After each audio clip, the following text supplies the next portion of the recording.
it's not a spinning bottle this time. I feel like I owe everyone sort of an apology, if anyone indeed even is watching this after that whole sort of shenanigan.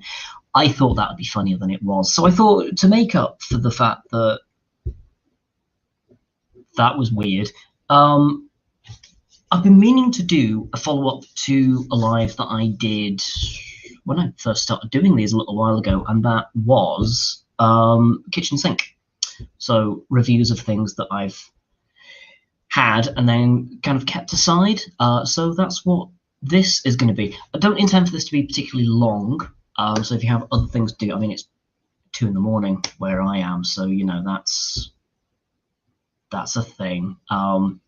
Yeah, I thought I should do a proper live to follow on from that sort of joke live from earlier on, because I don't want people thinking that that's going to be a real thing. So don't panic too much. So there's a couple of people watching, so I'm glad I didn't completely scare everyone off.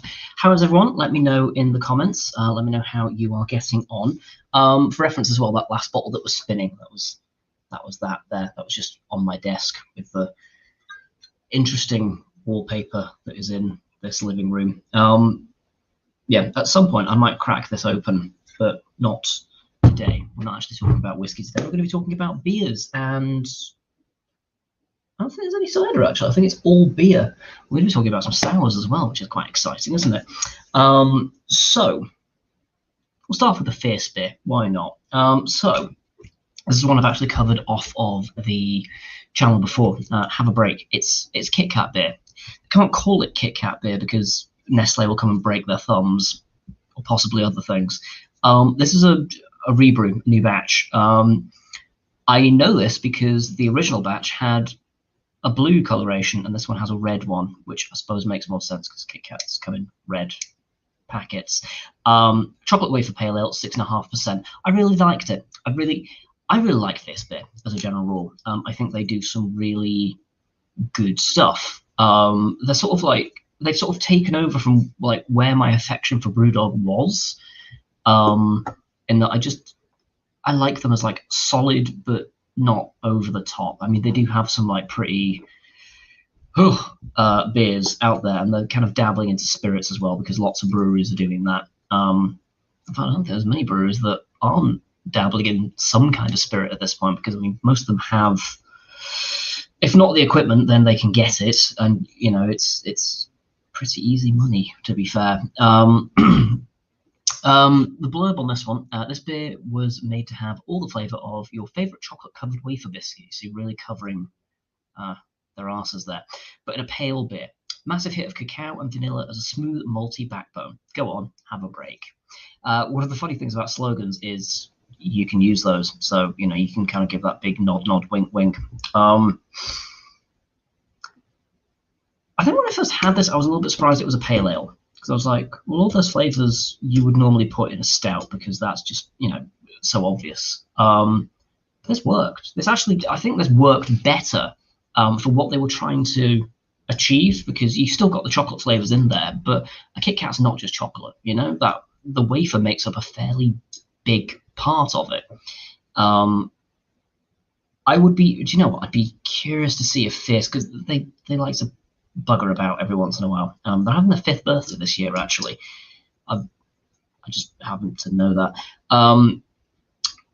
I'd be interested to see if they'd be interested in doing like replicating some of like the Japanese Kit Kat flavors, which is basically licensed to just do whatever you want, really, because there have been some wacky flavors out there, like purple sweet potato, roasted tea. There's been like bananas, mango, all sorts of like just nuts flavors out there, and I've tried some of them. They were interesting, yeah. Do you know what? We'll stick with Fierce, because I've got another Fierce beer here. This was my favorite double IPA last year. I was looking all over the place for a bottle shop that stocked these, or an off license, or just anywhere. And loads of them that had Fierce beers weren't stocking that. I was like, okay. And then randomly, there's one sort of down the road from where I am that I wouldn't normally have gone into, But this one time I was like, oh yeah, do you know what? I'll nip in there because I was actually looking for something completely different. And I noticed that they were selling fancy juice, and I was like, yes, I will take 2 cans of that. It's an 8.5% double IPA, and I think it's a banger. It's a double IPA for me should have a really Moorish flavour to it, which is a yeah. You know what? Let's say it's a dangerous thing for an 8.5% beer to have, because you just kind of want to keep chugging it. Which you shouldn't really do with a beer of that strength. You know, it should really be more of a neat sipper, but it's, yeah, dangerously drinkable, this stuff. I tried the original batch, and obviously this is a rebrew because I don't think they were planning on doing this again. I think this was going to be a one-off.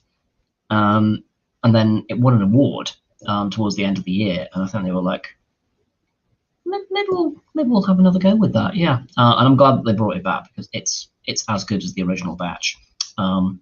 Let's talk about Fancy Juice Double IPA, a big hazy brew that has been super hopped with Azacca, Citra, and Columbus. It has a soft and full mouthfeel and is super easy drinking, tropical citrus, fantastic. Fancy indeed. And unlike the Have a Break rebrew, this was actually stuck to its original colours, which were purple, just in case anyone out there does the whole collecting beer labels like I do. I have a book, actually. Do I have it to hand? I don't, and I'm not going to go rummaging for it because I've got stuff to get on with, he says. Right, so I'm going to go over to Stewart Brewing now.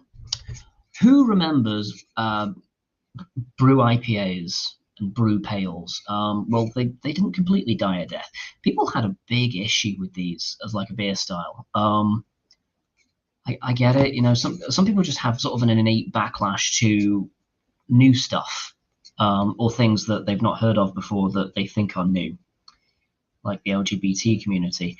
But yeah, I picked this up. The Stewart Brewing tend to play safe with a lot of their brews, and it works for them. They do good standard beers.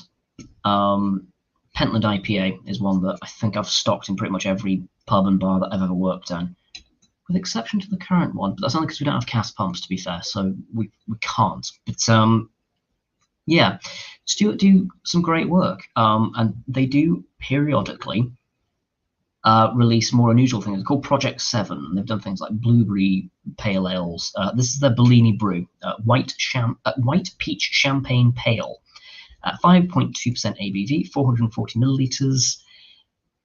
And, oh, here it is, the description. This full-on fruited pale ale is brimming with white peach and is fermented with champagne yeast to provide a refreshing, dry finish. When I tried this, it was fine. I think it's the only thing I can say about it, really. It failed to... I won't pick it up again.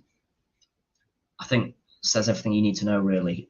It was fine. You know, it was a little bit fruity. It, you know, had a bit of fizz to it, which you would expect from a beer. I just didn't gel with it very much. As I was drinking, I was just kind of like, I'm not quite sure what this beer thinks it's trying to do, or what it wants me to get out of it. So yeah, I was left feeling a bit underwhelmed by that. Also, if for some reason anyone hasn't seen the new Stewart Brew, I mean, it's not new at this point, but that's their current branding. Again, as with new things, there was a backlash to it. I like it. The only I thought that all designs were really busy, and actually I thought the designs themselves were works of art, but they were too busy and a bit ugly. Personal taste, but I didn't gel with the art style they were going for. So I'm glad that they've gone with something that's a little bit more uniform. Most of the cans are kind of like a generic tart design.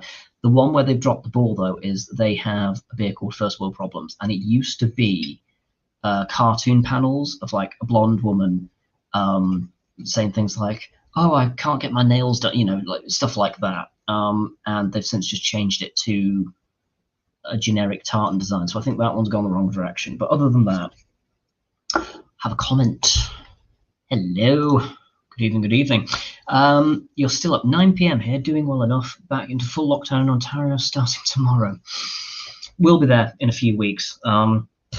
Yeah, it's we are crawling out of it at the minute. And Bojo's saying, oh, we must move forward this time. And he's already preemptively blaming Europe for the fourth wave, because of course it's going to fucking happen. But I think what he's doing is he's kind of accepting that, well, people are going to go outside in the nice weather, whether we stop lockdown or not, so we might as well make some money off of them. And if a couple of old deers die, then fuck it. Hey, that's the current government for you. Back to beer. I've got a couple of fierce beers here. I'll get around to them later, because I want to. A Tiny Rebel.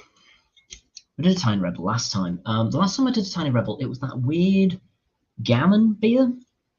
It was weird and it was gammony, and that's pretty much all you need to know about it, really. This is not that, but this is another Stay Puft. It's their chocolate mint marshmallow porter, 9%. There's a lot of strong beers here, actually, isn't there? I think we've got a couple of sessionable ones coming out, I hope.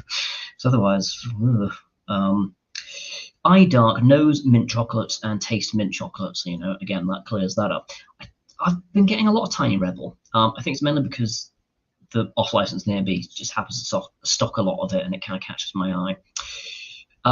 There's no description for it. It's right. I really like mint as a flavour. I really like mint. There's a cocktail called a Grasshopper, and it's creme de menthe, creme de cacao, and cream. It is not a balanced cocktail by any stretch of the imagination. I love it because it's just alcoholic melted mint ice cream in a glass. It's great. I love it. Put mint and chocolate together, I'm a happy boy. I didn't think there was enough mint in this. There's probably a couple of people watching this being like, are you insane? There was plenty of mint in this. I really like mint. So if it's not kind of like knocking me sideways with mint, yeah, it was fine. It was perfectly good. I've not really gelled with the Stay Puft range. I thought I would more than I have, but I have not. So as it is, I don't think I'll be picking up any more unless they come up with something wacky that I think people might want to see me choking down. But I don't think I'd get another one for enjoyment purposes. I'd probably get one to review on the channel because it's a bit weird. And they tend to do that kind of a thing a lot anyway. I can't help but feel as well, this April Fool's that just went was a few marketing teams being kind of like, we kind of want to do this. Should we put out like a April Fool's to see if there's actual genuine interest or not? I mean, that's an easy way to kind of like gauge interest without really committing, isn't it? Let's put that there. And if not many brands did do that as an actual tactic, why not? More chocolate. Let's go with this one. Hamilton, City of Cake, has been doing the rounds again fairly recently, and there's an impy version of it. Again, another one that I've reviewed previously on the channel. I love the can art on this. It's just cakes, slices of chocolate cake, going about their day-to-day business. Try and turn this. There's one with a top hat there. Some very fancy. That's me. Not even in cake form. That just is me. I am a slice of fudge cake holding a very foamy milk, possibly a beer, wearing a top hat. I want that to be my life. Anyway, chocolate fudge cake stout. One of those adjuncty beers. But it's one of those adjuncty beers that does what it says on the tin, literally. It tastes like you took a stout, took a big old slice of chocolate fudge cake and just went,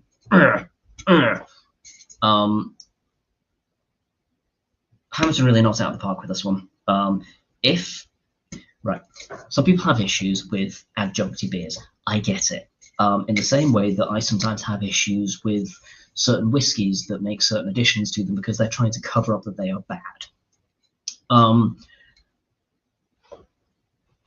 I like adjunctive beers. I like the bullshit in them. I like that they are a countdown puzzle of words, essentially. I like that about. I like that they're a bit ridiculous. And I think in a lot of cases they're quite knowingly ridiculous. But we've got a weird thing in the beer world, that's more kind of like a craft thing. Whereas like in other categories like, gin and whiskies, it's kind of like, fill your boots kind of crowd. It's a weird like switch for the same reasons, if that makes sense. So like, heavily flavored beer is seen as a craft product, whereas like, heavily flavored gin or whiskey or something is, it's looked down on.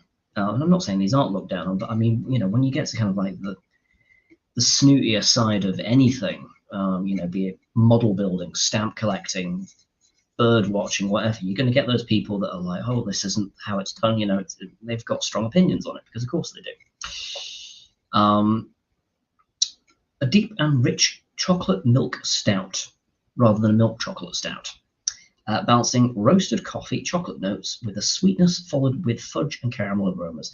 I can't disagree. Again, it just literally tastes like cake. It is cake beer, and that is all I have to say on that one. I like it. More comments. I love more comments. Sipping lot. Oh, peat and chocolate. Fetching some now. Oh, they're not easy to get your hands on either. Well done. Is it one of the Longrow Reds? And I say one of because I mean there's been hundreds of those as well. Have I ever tried a Longrow? I have. I think I tried the. Oh, what was it? Was it the Malbec finish? I can't remember. It was well over a year ago, and it was kind of like we got it in, and they were like, "Here, try some." I was like, "Okay." It's about $10 a pop as well, so that was a nice surprise at the end. What next?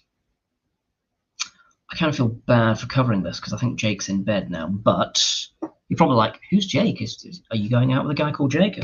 No, I mean Jake Overton. He's married with 2 kids, and whilst that hasn't necessarily stopped me in the past, he's spoken for.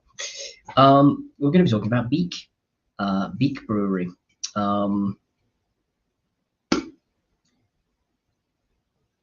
This has gotten a lot of plaudits, and I get it, and I also don't.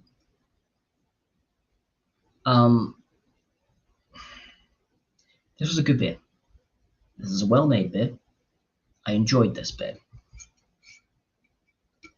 It did not give me the throbbing erection that it's been giving a lot of other people. I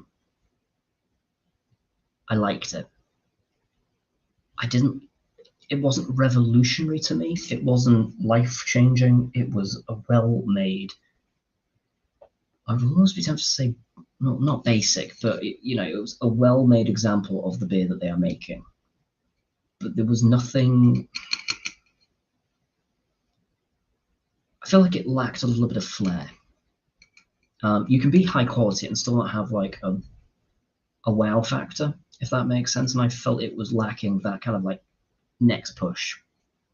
Lovely IPA. Would I pick them up again? Yes. I don't know. Maybe this particular one just wasn't quite to my liking. It's my first and to date only try of a Beak, and it was fine. I do like the artwork, which is not broadly relevant really. I like that they utilize primary colors and they have a look. That's always very good. This particular one was the Parade IPA 6%.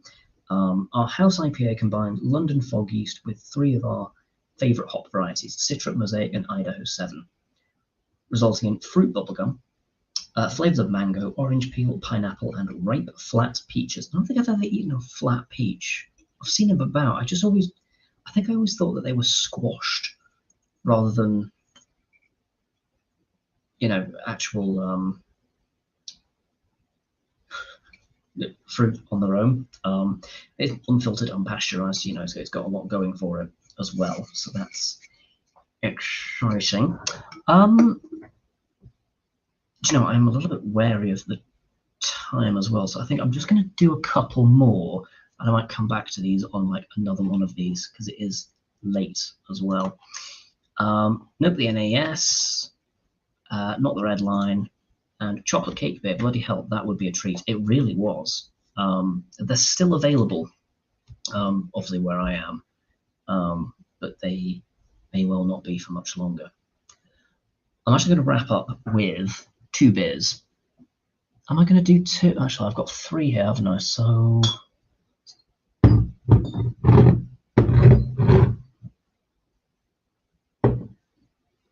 you know what? I'll quickly talk about the other 3 because bollocks to it. There's no point in just leaving out 2 randomly. So this one's going to be quick. Belhaven Black. As far back as only not last year, the year before, I liked this stuff. I would choose it over Guinness, happily.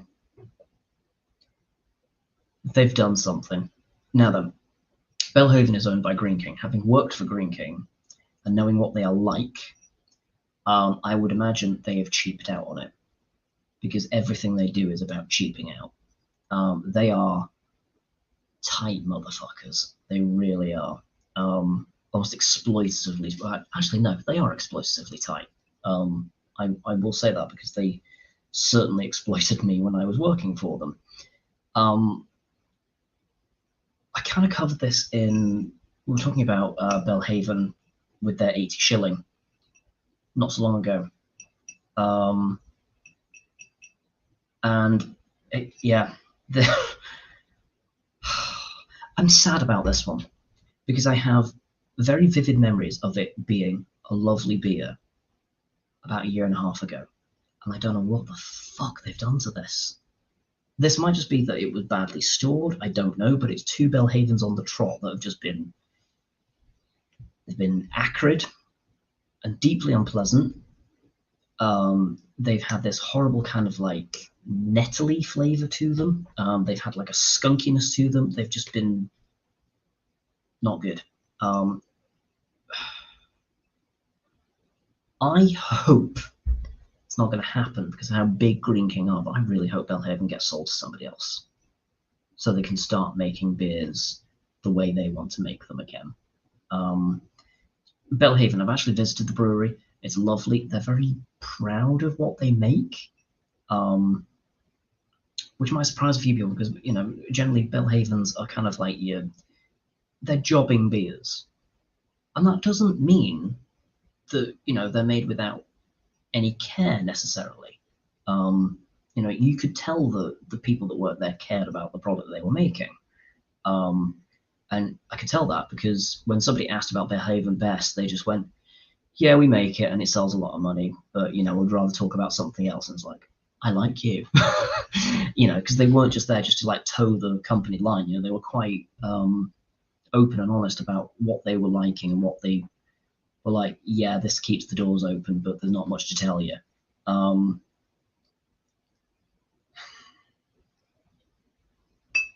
Yeah, disappointed. Actually, while I'm at it, sorry, I should have covered this sooner as well, shouldn't I? Thank you very much. Totally unnecessary. Hope you're well. What is the worst drink you've drank, and will you review? Already have done.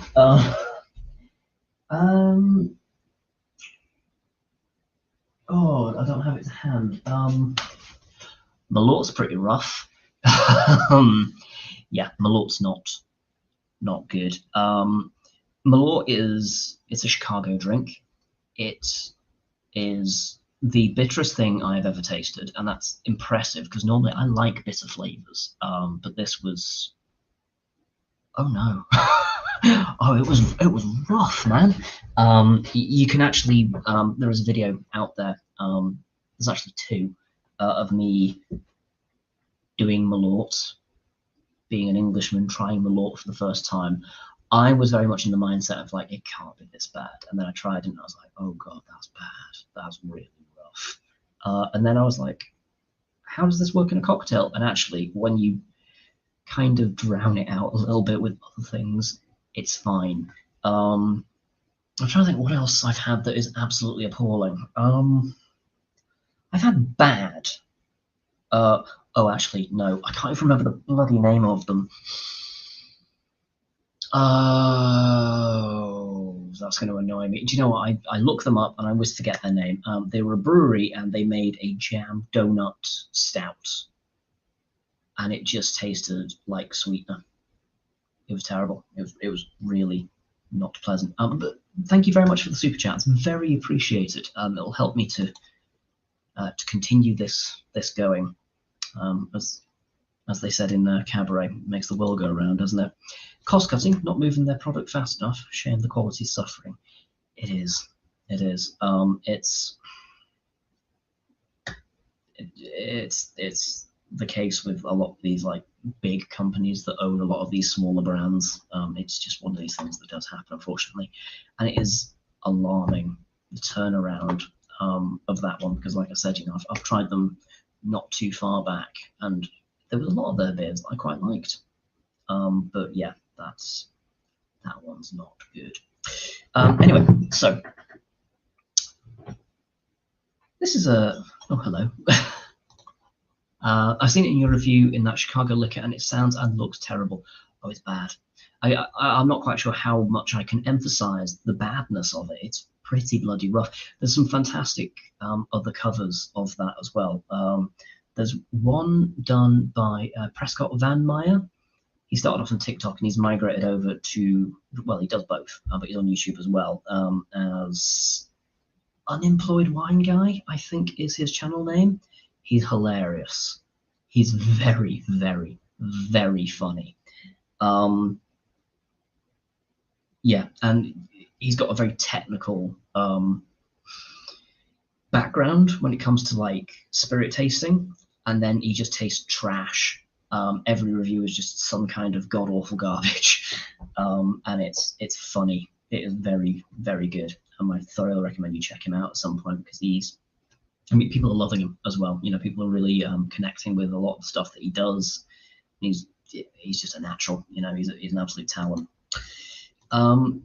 Good morning. Yes, good morning. I've not been to bed yet. I actually need to get up. Not early. I mean, early-ish for me, because I'm on full-on night owl mode at the minute. Because despite the fact that I was in, I'm waiting on a coffee delivery at the minute, and the postman came, and by the looks of it, rather than knocking on the door, he just decided he was put a red slip through the door. So now I've got to go and pick that up tomorrow. Assuming they're open because Easter, but hey. Also, I have a doorbell that can wake the dead, so I honestly don't know what their excuse was with that one. But anyway, back to the format. Good God, we've got a format. Thornbridge. Been a while since I've last had a Thornbridge. I picked this one up because it's an ESB.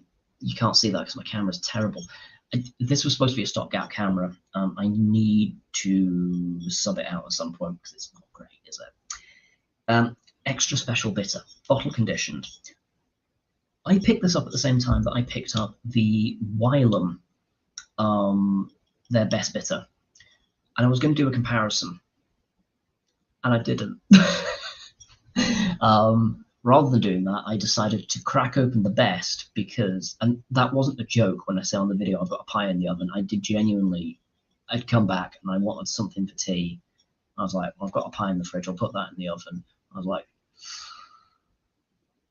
pie really goes well with bitter. So this one I just had another night, and I was like, you know what, I'll cover it on one of these. So here we are. This was lovely. Really bright, like ruby fruit characters, really malty, but it had a lovely kind of like a zippy, lemony hop profile to it as well. Really good. It's weird, but it's nice to see a lot of craft breweries or breweries of high repute taking on bitters at the same time that a lot of more traditional breweries are seemingly dropping them or hiding them behind alternative names. It's this weird thing that's happening at the minute where no one can make up their mind whether they're cool or not. And I think some of them are like, oh, it's cool because it was so uncool that now it's cool again. And a lot of like trad brewers are just like, we need to try something else. So yeah, the jury seems to be out on these, and Milds as well. They're another one that's having a weird time. And Shilling beers, again, jury's out on those. They're again all over the place. Oh, comments are coming in. Is this like, is everyone up in the morning? Just out of curiosity, because I mean it's like 2:30 in the morning where I am. It's entirely possible I'm waking up the neighbours as well, so I'm trying to like keep my voice down a little bit, but it's difficult because of my booming, gravelly voice. But yeah, is it morning where everybody is? So where were we? Simo subs. Is that a new logo, or have I just not been paying attention?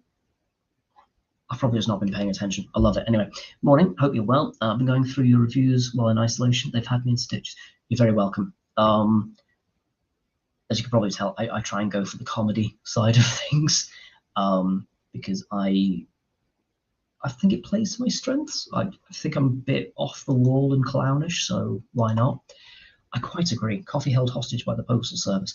Also, there is a postal depot down the road from me, like big mofoing depot where all the trucks come in and out. But that's not my local one, apparently. My local one is a 40-minute bus ride away.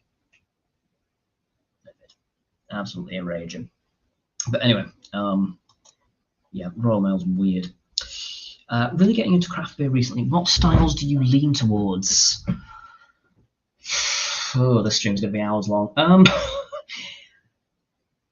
Do you know, we'll get onto a style that I've recently finally broken into. And I think any long-term viewers of this channel, I think, are probably going to be as surprised as I am, because I have such a visceral, almost allergic reaction to a lot of them. Historically, it depends on my mood. I know that's such a cop-out answer, but it's also true. Beer styles are all over the place. I like a double IPA. I like a stout. So, you know, complete opposite end of the spectrum straight away. I don't know. I like my simpler beers in a lot of respects. When I'm reviewing beers, I try and go for something that's a bit more standout. Although I do have a bit of fun sometimes, you know, just going for something that's, you know, ludicrously simple. But I like my ones that, like, you know, they pack a punch for what they are. Titanic do some good stuff, like with their plum porter and stuff like that. That's a good one. I actually want to try more of Titanic stuff at some point. This answer's going to go all over the place, so I apologise. I like my sort of more chocolatey, dark roast kind of beers. I like Cask, which I know is not craft beer, but I do. I'm a big fan of a handball beer. But yeah, if I were to go pick up a craft beer tomorrow, I would probably go with double IPA. That would probably be my first go-to.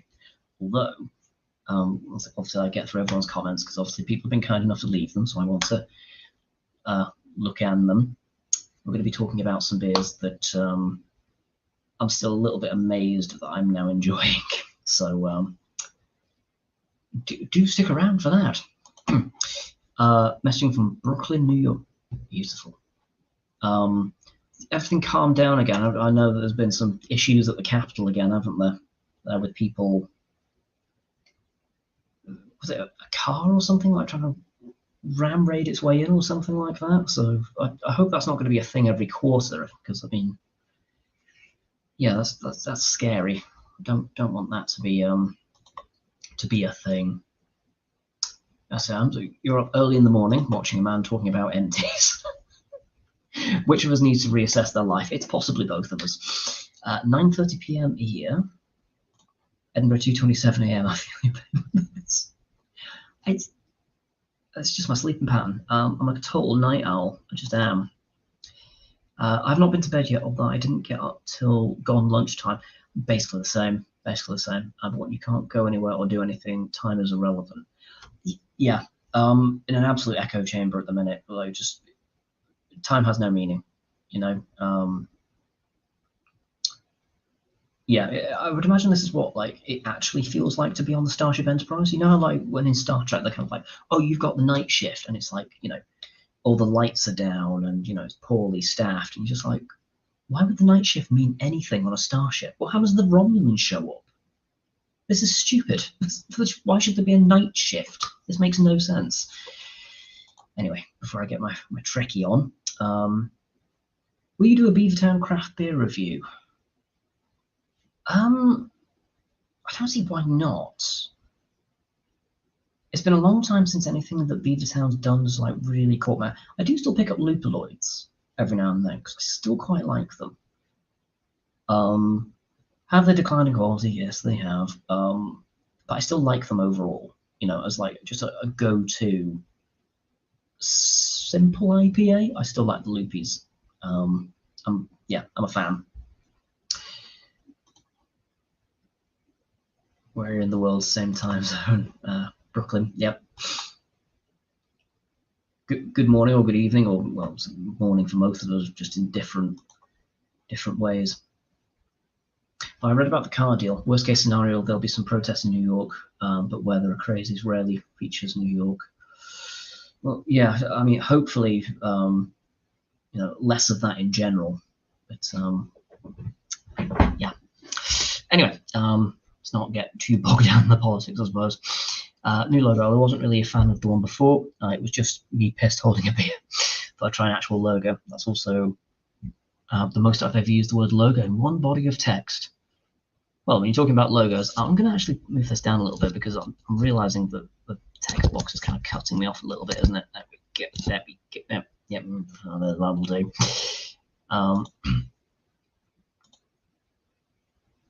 Show. Oh, that's not good. It's not letting me show the comments. Oh, there we go. There was a weird bug there when I was clicking things and nothing was happening. Bloody autocorrect. Actually, a bit similar lately. Been loving fruity tropical double IPAs, especially Mosaic and Galaxy hops, as well as deep chocolatey coffee influenced impy stouts. Oh, well, talking about a coffee stout, I'll get into this one in a second. SW Ontario. Right, so the finale, as it is. So, who's watched this channel for a while will know I've really not had very much luck when it comes to sours. Not been a fan of them at all. So when I picked up my first Vault City, I went with the Imperial Stout because I was scared. And I liked it. It was not my favorite Imperial Stout that I've ever had. It was a good Imperial Stout. I enjoyed it. For the money I paid for it, I don't think I'd pick it up again. I think I would go for something else. Some time went by, and I did some streams with some certain well-known YouTubers, and we were talking about sours, and they were talking about sours, and I was sat there being like, yep, can't wait for the conversation to get back to double IPAs. And at one point, I think I just mentioned, yeah, I'm not a fan of them. And they were like, have you tried any Vault City? And I mentioned I tried the stout, and they went, try one of their sours, and I was like, oh, here we go again. And I did. I tried the blueberry sour, and I fucking loved it. I thought it was brilliant. I really enjoyed it. And I've been buying a lot of Vault City since then. So two of them are recent releases. Plum Bakewell. Had this recently. This, I think, is my least favourite sour of theirs, but I still drank the whole thing.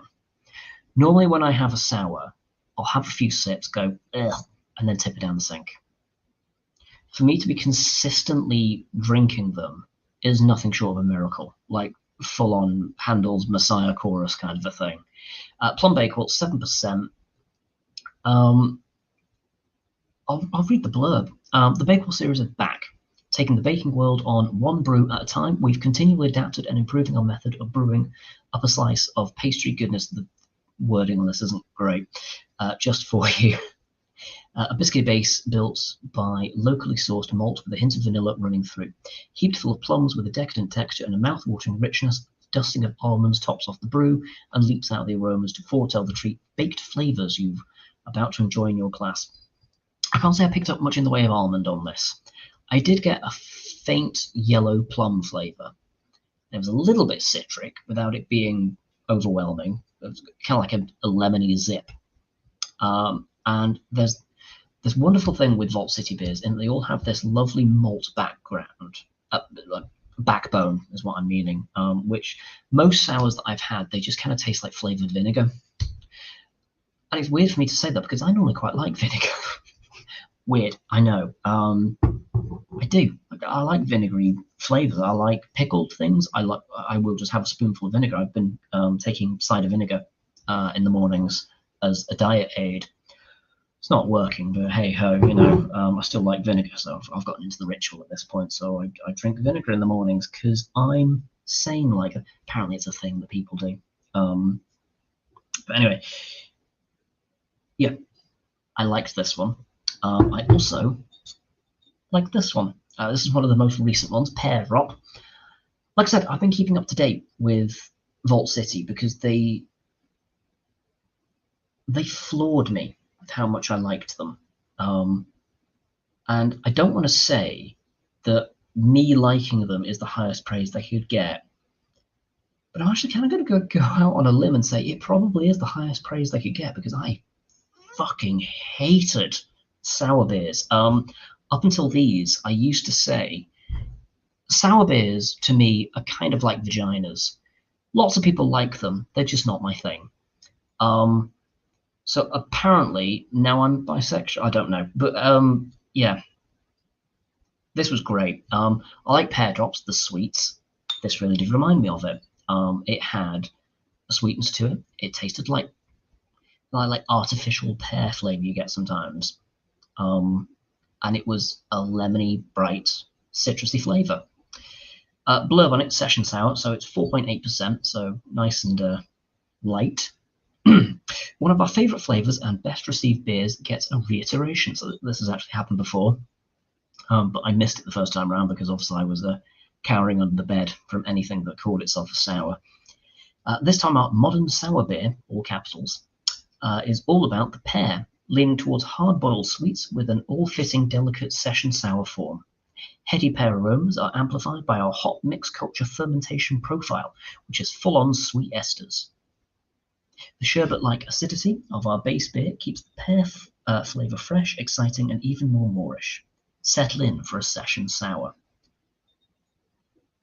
I really enjoyed this. I'm looking forward to more of their releases. I'm actually actively following them on Instagram and stuff to see what they're coming up with next. I think they've got a chili mango one coming up, which I'm quite excited about.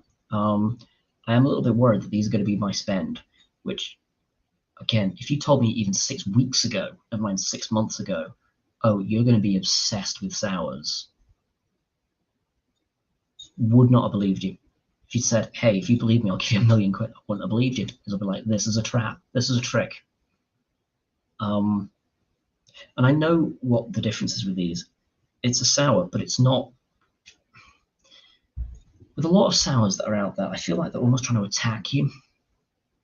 You know, they taste really clumsily made, and I don't know how else to describe that other than there is just this violent, aggressive, citrusy, puckering nonsense that they are trying to disguise with artificial flavors, whether it be cola or bubblegum, whatever adjuncty crap they've got going on.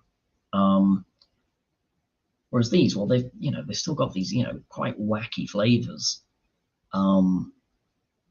They actually work. They taste like a beer that has a sour element to it, as opposed to a gone-off beer that they've tried to market. It might just be that I've tried a lot of crap sours in the past, but I'm glad I finally found one that I like, because I think I'm right in saying now that there isn't a style of beer out there that I won't drink. This was kind of like the outlier. So yeah, I'm happy that I'm on board with that. I've had a few more comments come in, so I'll cover these through, and then I will wrap it up. Thank you again for the super chat from earlier on. That was very kind of you. Completely unnecessary, especially after that bottle nonsense I did earlier. Right, so that sounds. Oh, hang on, have I missed one here? No, that sounds so good. Have you tried Berliner? It's whatever that is in parentheses. It's a Berlin dry gin. I have not. I am drowning in gin back here. I've got a lot of gin, and I'm not bragging when I say that. What would normally have happened would be around about now, I would have people around and be like, "Hey, let's go out into the garden, have some G&Ts. They're on me. You guys bring the tonic, I'll provide the gin." That kind of a thing. It's how I make friends. Because bizarrely, when you say, "Hey, I'll bring the gin, you bring the tonic," suddenly everyone wants to be your friend. But obviously, that's not possible at the minute. And even if tomorrow they say, "Hey, you can all go out and meet outside," two of my friends are, don't have the best immune systems. Two of them have asthma. One of them's currently pregnant. So between that kind of a group, you're not going to chance anything. So it's probably going to sit there for a while. Yeah. I might cover it at some point. I am. You know what he says? I'm not looking at doing any more gins. I bought a couple of samples. I'm going to be doing a Tanqueray Sevilla, and I've got the Mermaid Pink there coming up in a few weeks. And there's like some Stockport gins over there that I've not covered yet because I want to try and see if I can get them on a live stream. But it's a two-man operation. Well, it's a man and a woman operation, and at the minute the amount of work they put in is insane. Recently got into a sour by Artisanal Brew Works called She's Turt with guava and prickly pear. I think it's only in the States though. Sounds interesting. Prickly pear doesn't have much in the way of flavour. It's kind of like the cousin of sort of dragon fruit and kiwi, isn't it? I mean, not botanically, just in terms of flavour. That's similar kind of a thing going on. Guava's good though. Yeah. Never heard of it, never seen it about. It might only be on your side of the world, but oh, there it is. Yep, it's finally kicking in. Cowbell Brewery, hour and a half northwest of us, Raspberry Moon Fruit Sour, excellent flavour, pear sour beer, sounds fabulous. Thank goodness for our craft breweries. Well, yes, it's variety of the spice of life, isn't it? Also, Dobronsky cider, it is fantastic. I'm tripping over my words now, aren't I, as well? Bizarrely, I haven't even had a drink today, so I say that bizarrely like I drink every day, to be fair. I don't, unless we're talking about coffee. Although not today. Drink sour whiskey. No, I don't have it anymore, do I? No.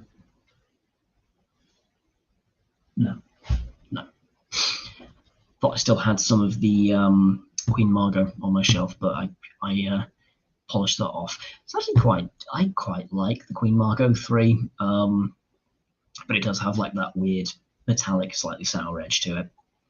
So I will drink sour whiskey. I apparently don't have an issue with sour whiskey. When I can bring the gin, I might. Yeah, right. I'll try and find space, I suppose. So most recent gin acquisition actually is that pink bottle there. It's a pomegranate and rose gin. I haven't even opened it yet because I'm like, I have so much gin to get through. It was a gift that a friend bought just before she was moving away. It was a birthday present. I feel bad because I was like, I actually quite want to try it, but I've got 2 bottles of rose gin already. I've got another pomegranate gin, and they're all kind of like down there and stuff. Yeah, so I need to get through what I've already got open, which is a lot. I've still got the mermaid gin from 2 bloody years ago, for crying out. I need to drink more gin. Anyway, love this channel. Would love to do a live stream and banter about Glenmorangie sometimes. Sometime. I've added an S on there. Yeah, absolutely. I'd be quite keen on having sort of like other people on. I mean, historically, obviously recently I had an unusual one in that was the Bladnock stream, which was actually weirdly professional for me. I'm not sure if you can tell, but I was freaking out because I was like, okay, I've got Moa, and the amount she knows about whiskey is unbelievable. Bladnock hadn't originally actually approached her at all, and they were like, hey, do you want to do like a video review or a live stream? Be willing to do that? And I was like, yeah, cool. Do you mind if I ask somebody along? Because I don't know if it's weird to say that myself and Mo don't really know each other that well, but we don't. You know, we have sort of a barman customer relationship in that she has been into my bar a few times and we've talked. I think the most before that stream, the most prescient conversation we had about whiskey was we agreed that Bren, the French whiskey, tastes like foam bananas, which is not a difficult tasting note because if anyone's ever tried it, holy shit, it tastes like foam bananas. I think I actually have some on the show, but yeah, I'm more than happy to have more people along for this. What I need to do is organise them better.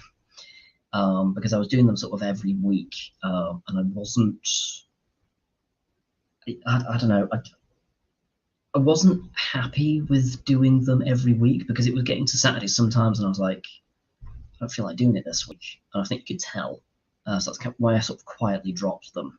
But yeah, I enjoy doing these. You know, they're a bit of fun.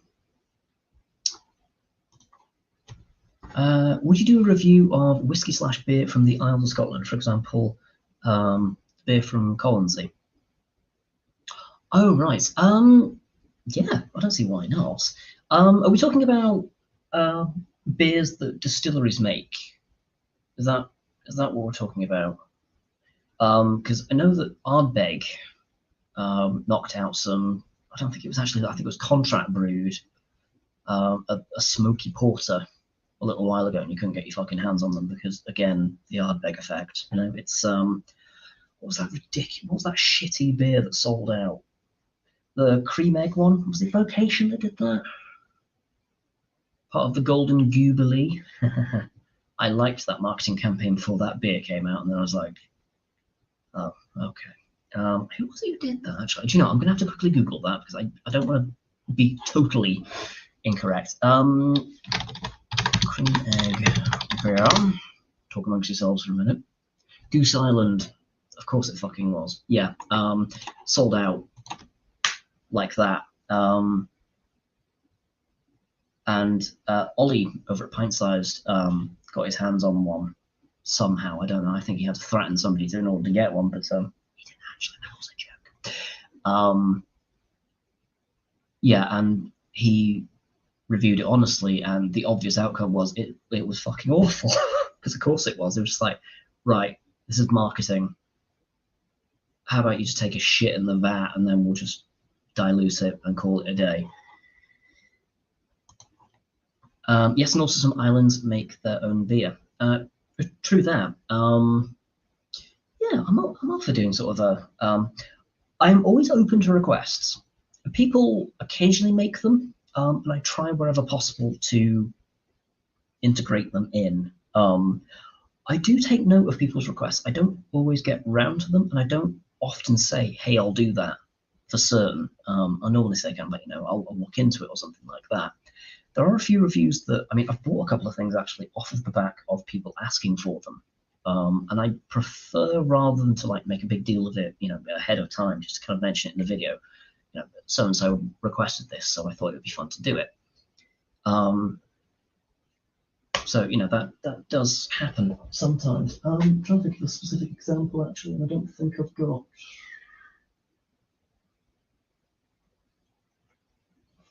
Okay, I don't have any demonstrable examples at the moment, but yeah, I do have a couple of things on there which are as a consequence of people asking for them. So never be afraid to ask, if you want to see a particular thing covered, because obviously there's a lot on that shelf as well. And I'm more than happy to take requests. The DJ at the club is taking requests at the minute.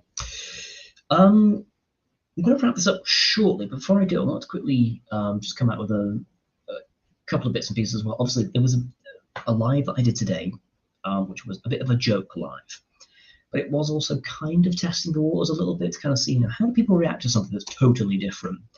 Now, I'm not saying I'm changing the channel up or anything like that. That's not happening. But I'm consciously aware that my furlough is going to be coming to an end in the next few months. Maybe June, July at the minute, although, again, nothing is concrete, nothing is set in stone yet. So I do want to start looking at, what else can I do that is thematically appropriate but that can also have like offshoots. So there's a video that's going to be coming up in, I'm not going to promise a release date yet, because it's a little more technically involved than the stuff I normally do. There is a trend on YouTube amongst certain drinks reviewers to do cocktails based around cocktails that happen on TV, film.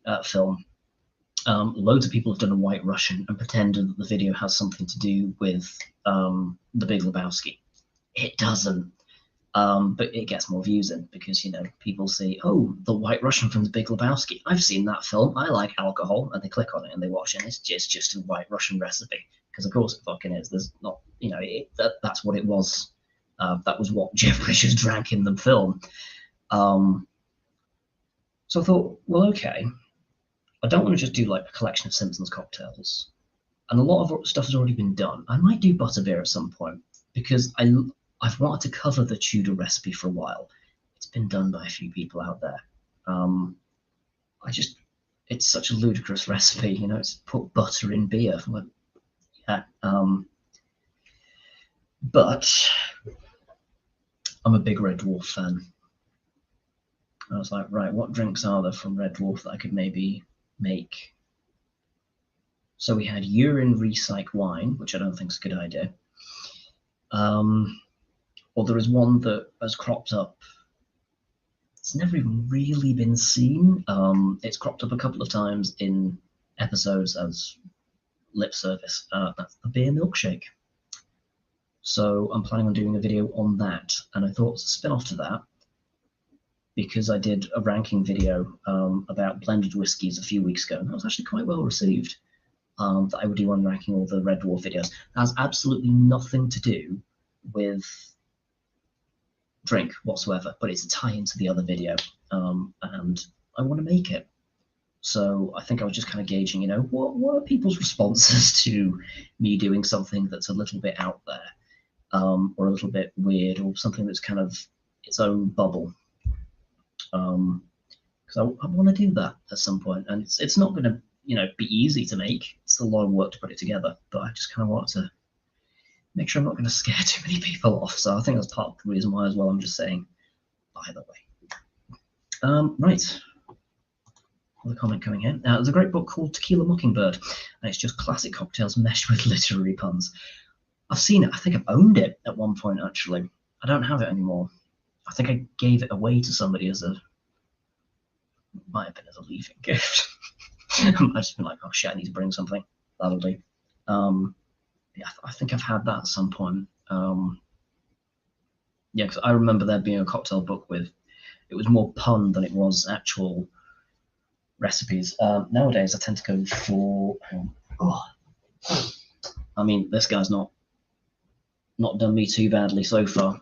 Tristan Stevenson, the man's a wizard. There's a cocktail in here that uses actual blood, so. Yeah, speaking of cocktails as well, I've actually something I've got to do for work is come up with some cocktails. They've got to be quite inventive, so I need to get my thinking cap on for that at some point. A couple more comments, and then I'm trying to get it to the hour mark. I like it being a round figure. Look forward to seeing your new ideas manifest. Sounds interesting. Great to see you. Get some sleep. I'm going to. Although, will I? Maybe. Will you do a comparison of drinks made on license and off license, aka brew distilled in the country compared to brew distilled in Britain? Would you do a comparison of the drinks made?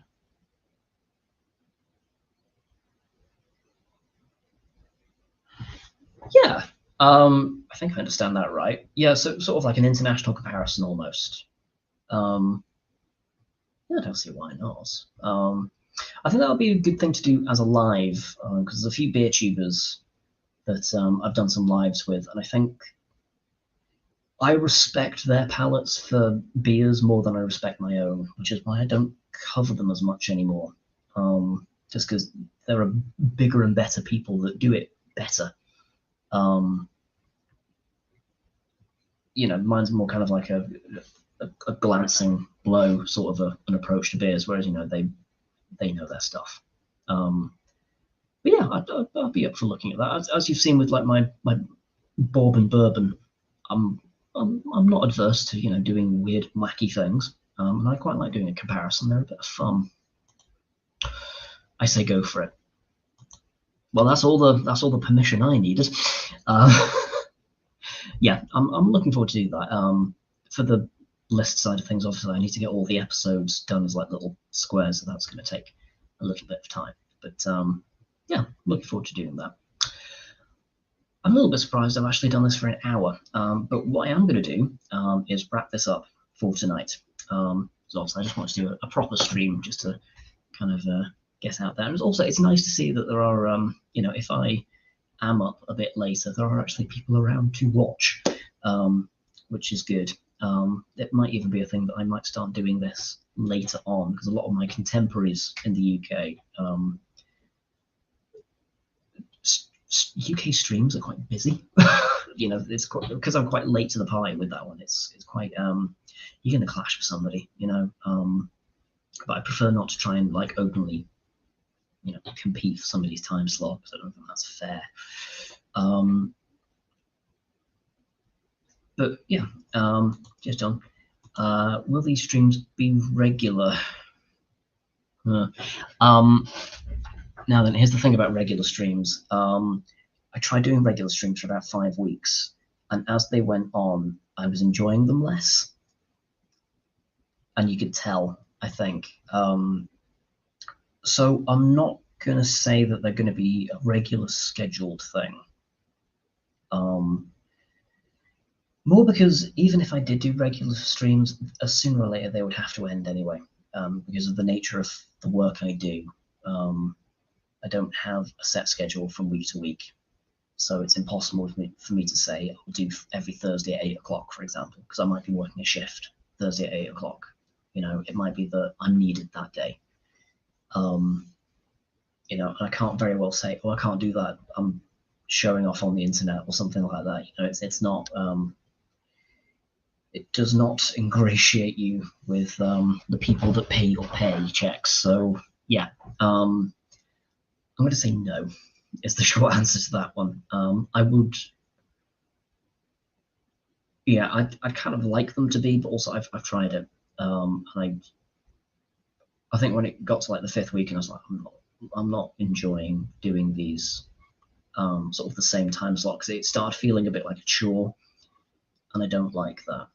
And there's an issue with me being quite a spontaneous person, I think, in that it's probably going to be, you know, it pops up, you know, so it might just be kind of like a case of short notice. So, you know, not ideal, I know, but one of the things about these is that if you do miss them, you know, you can always catch up with them later on, and you can, you know, leave me angry comments of, well, why didn't you tell us in advance, which is fair, you know, because scheduling is important. Anyway, with that, I'm going to wrap this up. Thank you very much, everyone, for joining me tonight. Thank you again for the super chat. Unnecessary, very generous, unnecessary. More, no. But yeah, thank you very much, everyone, for joining the stream tonight. And I will catch you guys again in the not too distant future.